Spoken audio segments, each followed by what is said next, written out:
Hey, good afternoon. Coach, thanks. Andrew, kick us off. Hey, Coach, I got a question about Sebastian Cheeks. How much did the injury set him back last year, and where is he now as far as catching up to where maybe he would be had he not gone through a lot of that? Yeah, good point, Ash. Andrew, this was probably his best week of practice so far, and so it's been a lot of talk about getting him back in the rotation. Just like we put the young guy, AC Amari Campbell, in the game a couple snaps last week. Starting to feel a little bit more confident. I mean, with Cheeks, he's playing a lot more physical, get a lot more confidence in his shoulder, and now starting to play the role of being a tough and smart linebacker. So looking forward to this week, and hopefully we can get him in this week. We hear a lot about coaches getting in certain guys to get a few reps because they need to get reps. But when you have a Cedric Gray and a Power Eccles there, Yeah. how difficult is it to pull them off the field to give a guy a couple of reps? It's difficult, but Coach Brown has made it a commitment to start playing a lot of the young guys.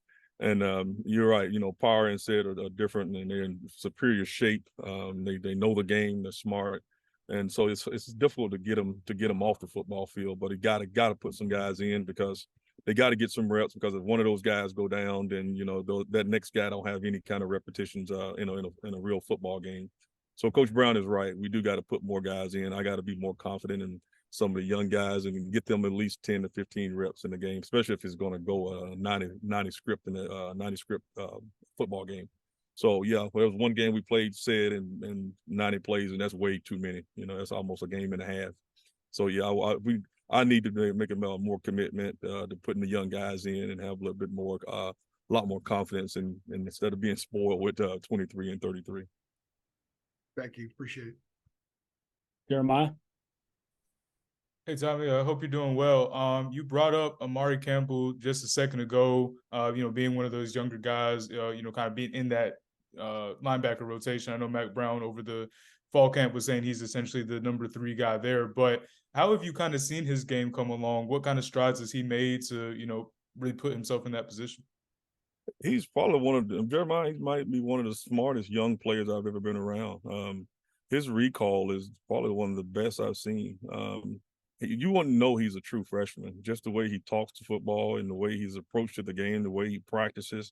And you can attribute that to, Power and Sid because they push him to the max. But he comes in and he asks a lot of great, problematic questions. And the way his focus is, he very rarely, Jeremiah, does he make the same mistake twice. Maybe something that he hadn't seen one time, but the next time it comes up, he's able to regurgitate it and fix his problem. So he's earned it. I mean, if Power was to go down, we'd have a little bit of experience in there. But the guys on this team, they're very confident and got a lot of confidence in AC. Yeah, and just real quick to follow up on that, Cedric Gray actually did mention yesterday that Amari Campbell's one of the players on that defense that he's kind of built up a relationship with. Just kind of, you touched on it, but in what ways has he kind of, shown him the ropes in practice or even, on the sidelines during games a little bit? Well, those two guys, they're self-starters, and they recognize when they see one. And they see that in AC. I mean, they talk to him as if he's a third-year vet. And their conversations are really high level, Jeremiah.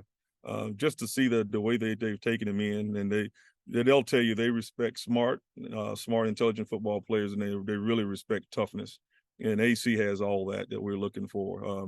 He's we thought Power was one of the more probably one of the more physical kids as a true freshman, and probably one of the most cerebral kids. But he is right there with Power and Sid when they were at that age at that given time. Thank you, appreciate it. Luciano? Hey, Coach. Hope you're well. Pitt's offense hasn't looked too great in the last 2 games. What stands out the most to you about them when watching them on film? I didn't hear you. What did you say that one more time, Luciano? Oh, Pitt's offense. It hasn't looked very well. What stands out the most to you about them when watching them on film? Well, that game, the last time we've played them, the last 2 times we've played them in Pitt, it's been a dogfight, and they won the last 2 games in overtime. Our kids know. I mean, we didn't, people kept saying, well, we blew them out last year, but we didn't. That game went all the way to the 4th quarter, and they were up by 3 for a long time. The game didn't get lopsided until late in the 4th. So our kids know that Pitt and that staff, or that they're a tough football team, and they take pride in it. And they take pride in running the football and give you all the problematics on offense. So our kids know, I mean, their record says 1-2, but we know that in the past, that game has been a dogfight, especially when you play them up there. Thanks, Coach. Adam. Hey, Thig, what's going on? Hey, Adam, how you doing, man? You know, hanging in. Always good to talk to you. Wanted that you mentioned 23 and 33. Wanted to ask you about those guys, and for as productive and dependable and durable as they were last season, what did you, as their position coach, want them to improve on coming into this year? Like, what did you give them? For as good as they were, what did you give them, saying like, this is where we want you to take it coming into this season? Well, our goal every day is to get 1% better every single day. And then in the off season, make the game. But we always told Power and said, well, all the young guys, as a matter of fact, that every year you're here, you got to get at least, 1% better every single day you go out there. And so for Power and said, we know what they needed to work on. The game should be really elementary to say it, because he's a fourth-year guy. And then when you look at Power, really, Power was a freshman when we really think about it. Last year was his first year as a true starter. So this is his second year. So the game slows down for him. But for him, the game should be really slow for Sid, and then slow for Power as well. And that's the one thing we told him is, okay, now this is your second year. We get to study coordinators. We get to study splits. We get to study situational football. Your first year, you're kind of in survival mode as a football player. You kind of know what you're doing. The second year, you kind of know what everybody's doing on the front. And then by your third year, you should know what the offense, how they're attacking you, where you get on the football field, where you get on the clock. You should know the game of football. So that's where Sid is at.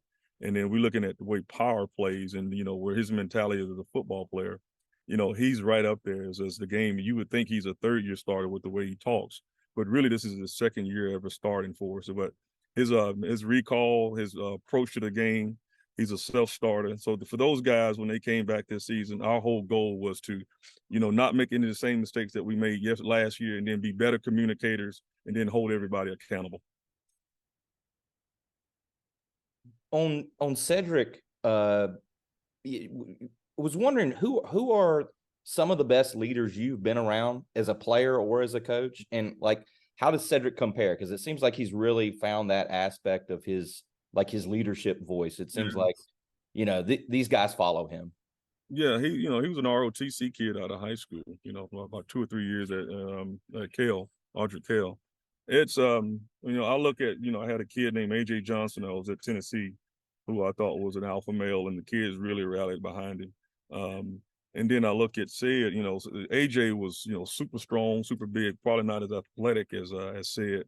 And then probably not as cerebral as Sid, but man, he was a great leader, just has a physical presence, has a presence on the football field. And Sid gives you both. Sid gives you a big physical presence on the football field, and then he gives you having a coach out there, because he can tell you exactly what everything is going on the football field. He can tell you the splits, he can tell you the formation, he can tell you who got cut out, the route combination. So the way he can talk to you when he comes to the sideline, him and Power are like talking to two football coaches when they come to the sideline, and tell you how they're trying to attack you, who's the blocking scheme that they're getting. So, that's the one thing that you like about both of them. And Sid is the fact that it's like having a football coach on the football field. He can talk it, and then as well, he can also with Sid, it's some guys can really can talk the game to you, but they can't play it. And then some guys can play it, but they can't talk it. But then Sid is one of those combinations that can do both. Were you surprised he didn't go to the NFL, Cedric?